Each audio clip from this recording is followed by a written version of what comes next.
మీ సంఘానికి మీ వల్ల ఏంటి ప్రయోజనం? ఎవరినైనా దేవుని మందిరానికి నడిపించారా? రండి, మా పాస్టర్ గారు వర్తమానాలు వినండి, గొప్ప మాటలు చెప్తున్నారని ఎప్పుడన్నా చెప్పారా? మా దేవుని నమ్ముకోండి. ఏంటి మీ వల్ల మీ సంఘానికి ఏమిటి ప్రయోజనం?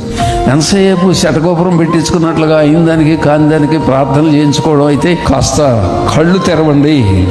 కేవలం భౌతికమైన అవసరాలకే మీ భక్తిని, మీ ప్రార్థనలు, మీ మీ మీ సమర్పణలు పరిమితం చేసి ఉంచబోకండి. మీ సంఘం అనేటటువంటి ఆధ్యాత్మిక కుటుంబాన్ని, మీ వ్యక్తిగత భౌతిక కుటుంబాన్ని కట్టుకోండి. ఆధ్యాత్మిక కుటుంబం, ఆత్మీయ కుటుంబం మీ సంఘం, అది కూడా కుటుంబమే. దేవుడిని నా కుటుంబంలో పెట్టాడు.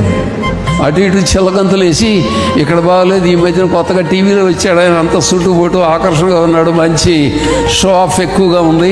ఆ షో చూసి ఆకర్షితులైపోయే జనాన్ని చూస్తున్నాను, పిచ్చెక్కింది ఈ జనాన్ని అనుకుంటాను. నీకోసం కష్టపడి ఉపవాసాలు ఉండి కన్నీరు గచ్చిన పాస్టర్ అయ్యా లేడు ఇప్పుడు. అలా వెళ్ళబోకండి. సంఘాలలో నమ్మకస్తులై నిలబడండి. మీ సంఘాన్ని కట్టుకోవడానికి దైవదాసురాలు వాళ్ళ కుటుంబం చేసే పరిచర్లు మీరు ఎంత సహకరిస్తారో అంతగా అక్కడ ఫలితాన్ని మీరు